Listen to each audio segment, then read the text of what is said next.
All right. Um, Chapter 11, Imiti Ikula Empanga. This is a really, really lovely analogy. I love it. I also love that it's one of the popular ones as well. Mhm. Um, One of the popular Bemba proverbs. English translation is the growing trees of today are the forests of tomorrow. And I think if you think about like I was thinking about the analogy of why they used trees, like imiti, like the trees that are growing now are going to make up the forest. Trees, if you think about the nature and the big role they play in our lives, without them, our whole planet is dying. Yeah. But trees also have this ability of outlasting humans, right? They're trees, if we haven't done deforestation to them, that are like huge and hundreds of years old, massive thing. But when they started as a little scrawny little thing, and then it became something bigger. So I love that analogy of one, trees are really sustaining Mm. to the planet, to humans as a whole, but also the fact that they start out really teeny weeny seeds and then really teeny weeny, branches, and then all of a sudden it's like massive baobab tree that's gonna stay for 200 years or however long that they stay, and they then build um, the forest. And they use this analogy a lot with young people. So, like how you train your kids, how you work with your kids, because your kids, I guess, are the future. They're the generations, they're the ones who are going to make the next world. Mhm. So the analogy is trees, but it's really about training children, Mm. because your children are the ones who are going to, grow and be the next generation of force in this world. Yeah. So this is a good one for you, Clayton. You're a parent. You have some branches, some growing trees that you're turning into forests. This will be our chapter on parenting 101. Good. So I'm curious for you, once you've kind of like heard this metaphor of trees, but you've also kind of heard like the proverb is about young, how you raise your children and how they become the next generation, how they become the next world. What Mhm. does it mean to you? Yeah, wow, it means a lot. For me, it's that is something that I've been, you know, wondering about maybe for the last, 2, 3 years now. Um, because you see these youngsters growing up, especially like us who I like to describe us as an in-between culture now. Yes, Because yes, yeah, because yeah. we're kind of like the overlap, right? It's like we come from here, but we stay here, and then Mm, when we visit where we come from, we're not exactly the same as we used to yeah, be. And even if we've learned how to fit in here, and we live here, we know how to work this place. But we're not as we don't understand it as the natives, right? mm. So we're still in the middle of it, Yeah, yeah, anyways. yeah, yeah, yeah. Yeah, That third space yeah, person, yeah, the culture that you're still building, and yeah, the different worlds are not your one world anymore. yeah, Yeah. yeah. It's not one. It's not the world you're going to die for. Mm. Yeah, yeah, yeah, yeah, Yeah, and so, but then like you look at your your young ones, and then you're reminded. It's like, oh, these things I got when I was growing up that they're not getting now, because first of all, I can't pass it on exactly yeah. the Mm-hmm. way the way I was given it because I probably did not fully get all of it. Yeah. And then you see them also, for lack of a better word, like assimilating to the culture here. And you're like, ooh, they're becoming different. They're becoming different from me. Like the other day, my son, was speaking and he's correcting me about my pronunciation of a certain word. I'm going like, dude, that's how I say These are it. Aussies. These are Aussies, mate. Yeah, these are mate. Like, okay. And that it confronts you and you go like, oh yeah, I do actually look at where I grew up. That's how I learned how to say it. So Mm, you have to be okay with that. And you have to understand that different people speak differently.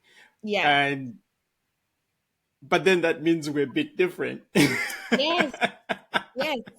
And I'm like, we share the DNA and we share some of the cultural context, but actually we don't share a lot of the cultural context because what you're growing up in, the Australian culture and getting on it from birth is different to getting on it from as an adult, right? Yeah, Like, yeah, yeah, yeah, yeah. totally. And so it's a big struggle, especially like even with things like, especially like parenting. Uh, the parenting that you got now has to be filtered. You can't just pass it on the way it was given to you, because like if you're back where you got it, then you just pass it on verbatim, because like there's Mm, also all these other social structures around you that are ensuring, like always redefining and clarifying what the norm of parenting is, and you have to adhere to it. yeah. But in this case, you get to redefine it. Well, you have different parenting norms here, but Mm, also you have a different set that you know how to implement. And so now you have to find the balance. And it's like, okay, like, you know, most of us people who grew up in my time, like if you grew up where I grew up, you would get spanked if you're being naughty, right? This is yes. normal. Like, so everybody gets it. And you don't do certain things because you could get in real The trouble and you could trauma get of spanked. going to get your own stick because you're Yes. getting there. Like, go and get your own stick and Yeah. then come back and get whipped. Yeah. Yeah. And but this was normal. Like these are stories, like we talk about them, we laugh about them. We're grateful for some of them. It's like, oh, actually, I was being silly. If it wasn't for that, I would probably have gone off the rails. But then you get here, it's like, oh no, no, that's not a thing here. We don't do that. It's like, oh, okay. So what do we do then? It's like, oh, Naughty well, corner. you know, you do the naughty corner, but then it's like, well, that's not really working. It's like, oh, what? How do I manage? And for me, like, I've resorted to different tactics. Like now, I go very philosophical. It's like we're just going to talk it out Mm, until we get to a point of agreement, because I have to make sense of it. yeah. And it also teaches me to sort of like manage my own, frustrations and emotions, and kind of like really work through it as we're dealing it at this young level.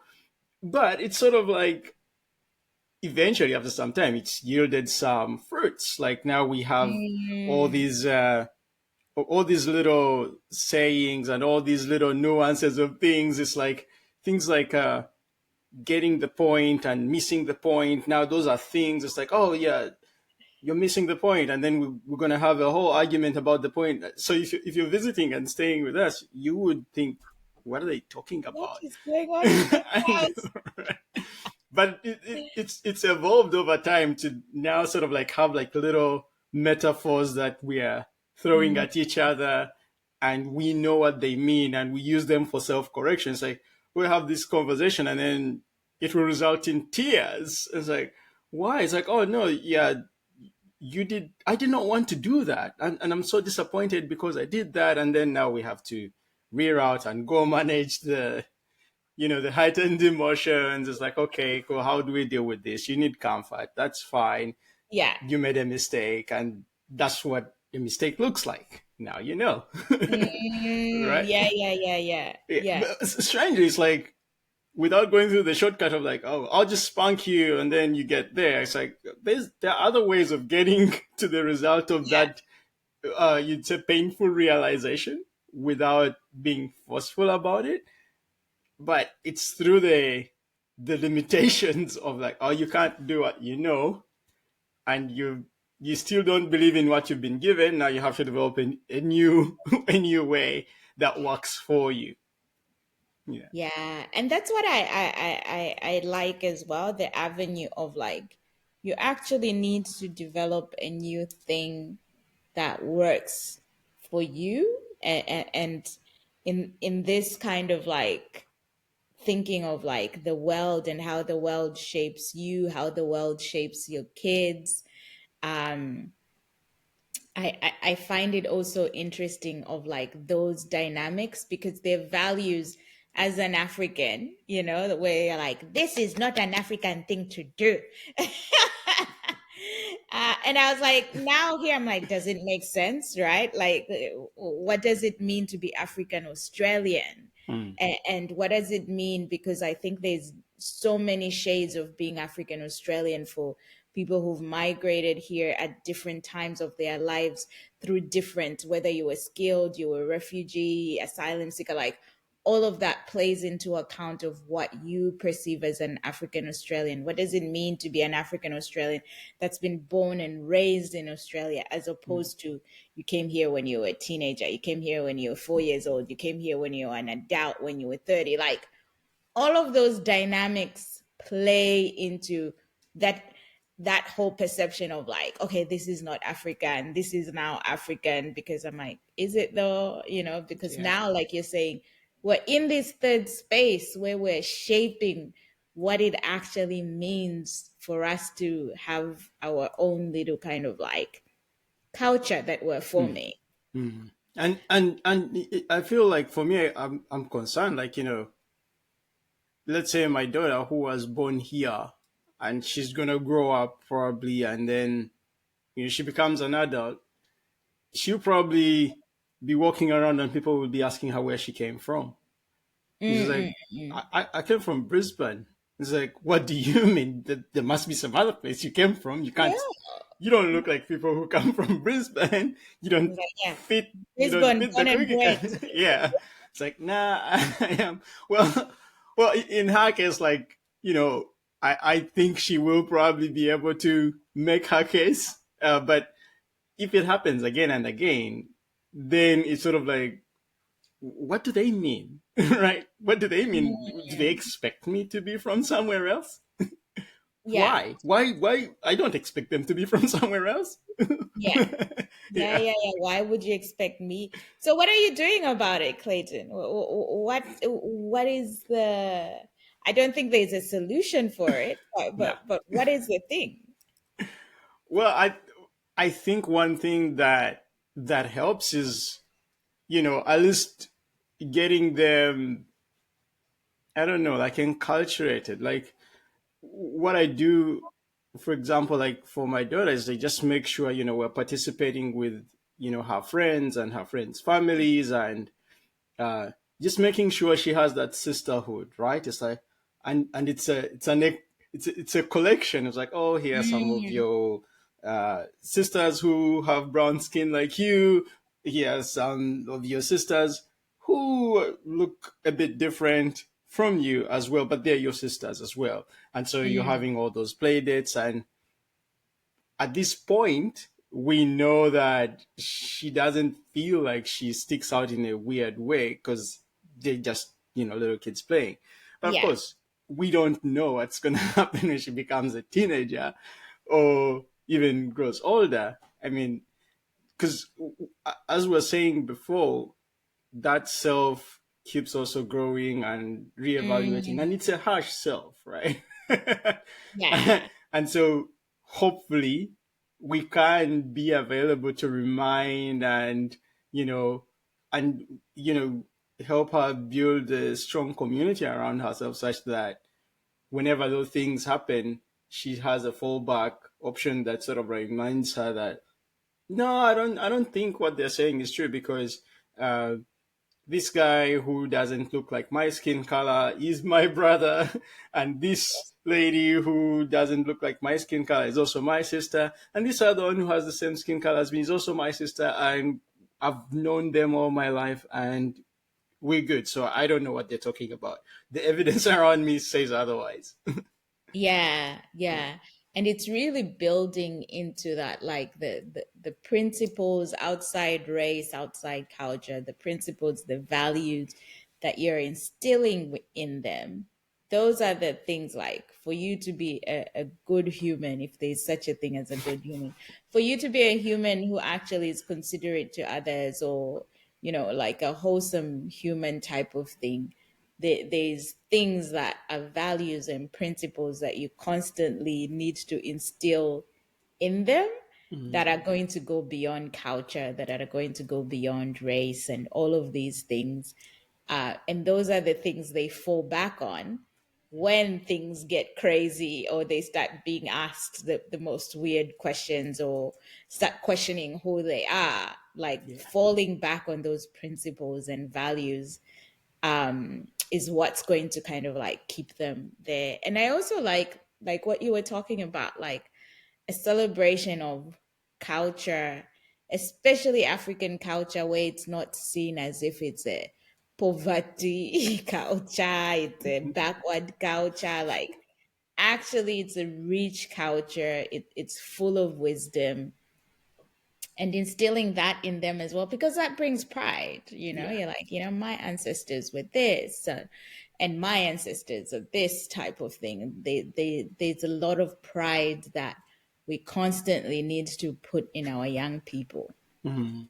And I think even like having, like you creating this artwork and us talking about it is Mhm. all part of that because I know like it's going to take a lot. Like we have to create a lot more of these artworks. We have to have a lot more of these conversations. But over time, it will grow to, a critical amount that will then hold its own space, and then it will kind of like not be a weird thing. And I know like even me doing a podcast kind of like it's very weird. It's like, why are we doing this? This is not what we do. This is very anti where I come from. But what I've found is that the more like the more episodes I put out, and every time somebody sees someone they recognize and they resonate with and they hear the conversations, oh, actually we so and so said some really wise things. It's like, yeah. Mm-hmm. And Mm-hmm. they would not normally expect wise things from people like them or people who are living around them. Yeah. And when they hear it, they take a step back and go like, oh, we do we do have some wise people among us. And I'm Yeah. hoping like they can do a bit that more and then go like, oh, we are actually wise and we Yeah. can, we don't need to, keep importing or projecting wisdom on other groups of people or some people we feel we're inferior to.